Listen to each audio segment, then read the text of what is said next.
Magandang araw sa inyo lahat mga master. Welcome sa ating YouTube channel ulit.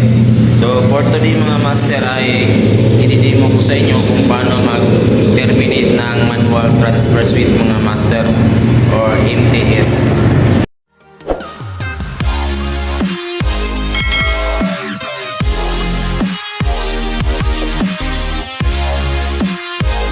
Ngayon ito yung panel board dati mga master. Ito yung sa panel board natin, yung mga circuit breaker natin. Ito naman yung manual transfer switch natin. So ngayon i-demo natin siya kung paano natin i-terminate tong ganitong mga device mga master, lalo na sa mga baguhan. So isi-share ko sa inyo kung paano i-terminate to. So dalawang breaker kasi to. So ngayon mapapansin nyo may dalawang wire tayo dito na, or bali apat. So dalawang pares po. Ito yung sa electric provider mga master. Ayan, ito yung wire niya. So ito naman yung sa generator set. Ito din yung wire niya papunta doon sa ating generator mga master. Bago natin simulan tong ating video mga master, yung demo natin, so sana po huwag niyo kalimutan i-subscribe yung YouTube channel natin. Pakihit na rin yung notification bell para updated kayo sa next upload natin mga master. So ngayon simulan na po natin sa pag-terminate to mga master. Ngayon kung mapapansin nyo mga master, dalawang breaker siya. So ito yung sa electric provider natin mga master. Ito naman yung sa natin, yung sa generator natin. So dito natin i-connect yung sa generator, dito naman i-connect natin sa power provider natin. Unahin muna natin tong ating sa provider. Ngayon ito yung galing sa ating electric meter mga master. So or yung ating sa service provider natin. So dito natin i-connect sa itaas mga master itong wire natin na galing sa service provider.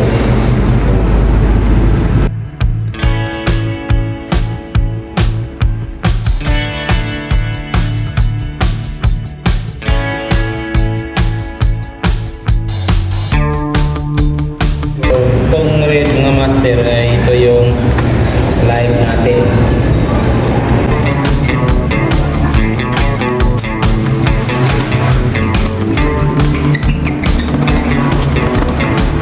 So ito namang black, ito yung neutral.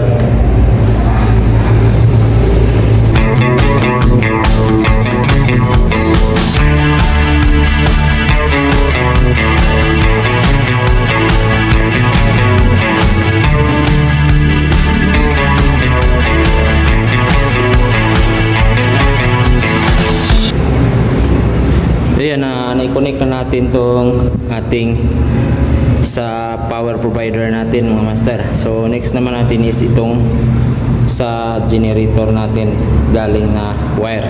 So dito natin siya i-connect sa itaas mga master. So same pa din mga master. So yung red is ito yung live natin, neutral naman natin tong itim. So dito natin i-connect yung red, dito naman yung black.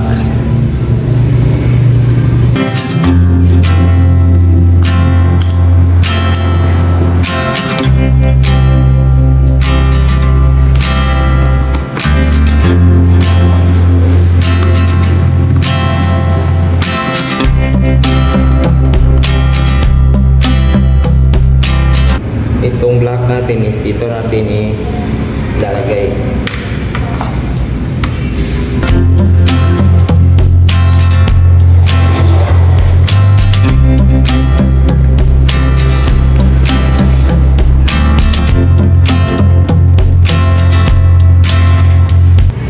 Ngayon tapos na natin i-terminate tong sa power provider tsaka yung sa generator mga master. So same sila ng dito location. So yung live rin dito sa genset mga master.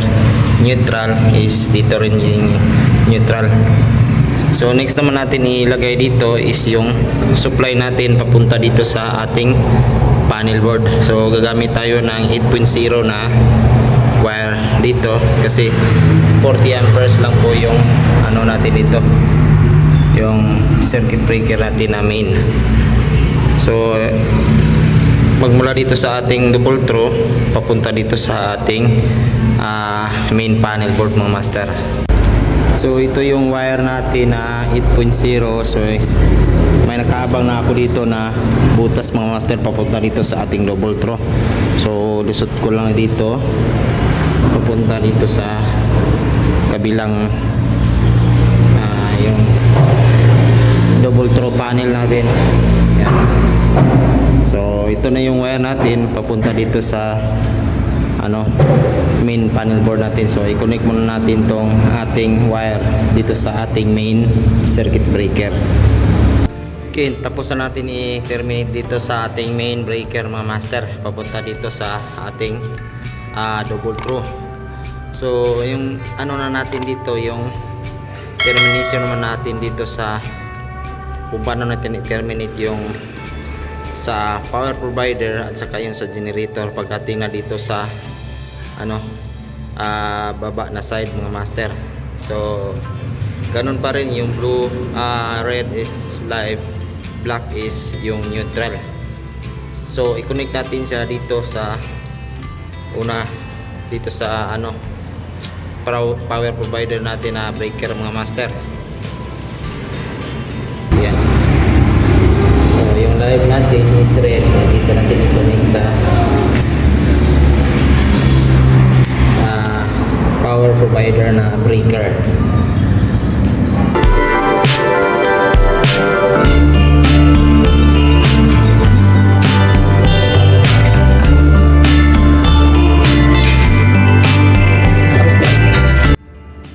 Ngayon, na-connect na natin tong live natin dito sa ating service provider na breaker.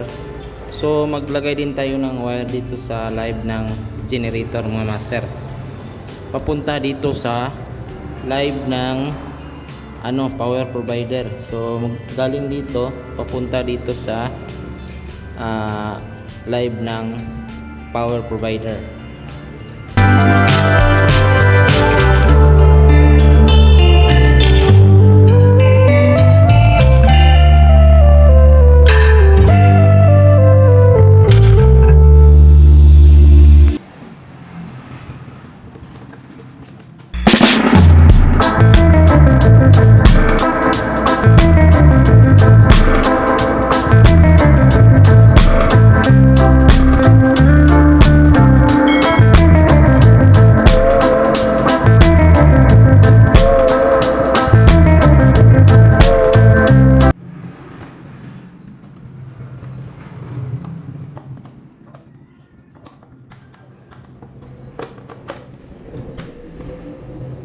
Ngayon, tapos na natin i-terminate itong sa live side natin mga master. So dito sa breaker ng generator, ayan yung live natin papunta siya dito sa kabila, yung sa papunta sa breaker ng power provider. So pinagsama na natin siya dito sa terminal niya mga master.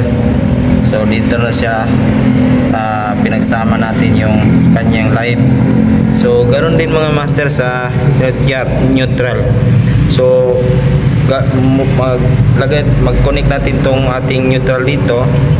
So may wire tayo na dito sa generator natin. So same procedure mga master sa live wire kagaya nito. So connect na natin siya. So i-terminate natin yung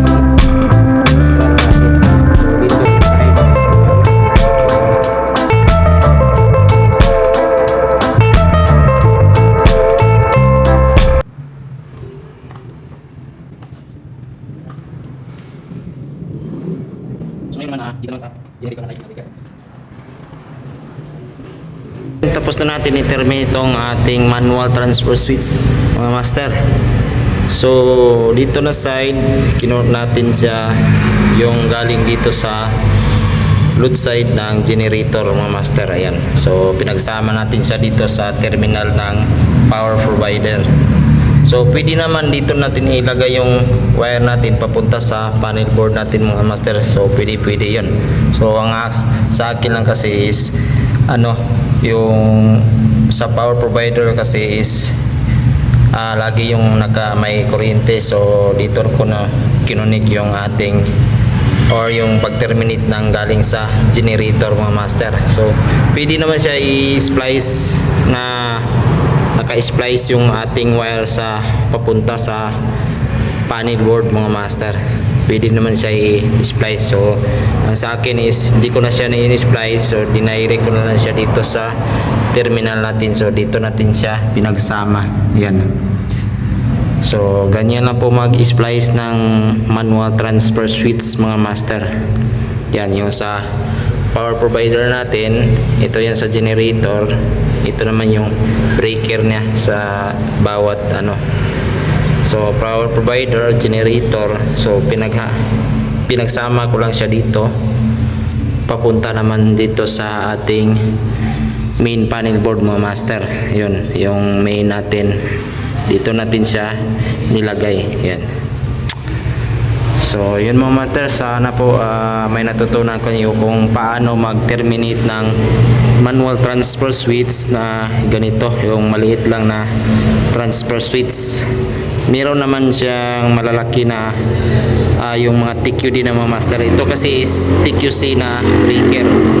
So mayroon namang TQD na mga breaker o yung mga MCB na malaki. Ito is ano lang to, pang maliitan lang mga residential or commercial mga master. So iba to sa ETS mga master, kasi kayong ETS is automatic na po siya magpapalit kapag ano, mag change over yung kuryente or magpapalit ng, halimbawa is mag burn out, so automatic po yan. Ito kasi is manual po kasi ito. Kapag nag burn out, paandarin mo yung generator at saka i-on yung sa generator na breaker, tapos i-off mo yung sa power provider. Yan. Sana may natutunan kayo kung paano mag-terminate ng manual transfer switch. So ganyan lang po kadali mga master i-terminate yung manual transfer switch na ganito. So sana po mga master, huwag niyo kalimutan i-subscribe yung YouTube channel natin, pakihit na rin yung notification bell para updated kayo sa next upload natin, at pakipalay na rin po yung FB page natin na Bisayang Christian mga master. Maraming salamat po at God bless po sa inyo lahat.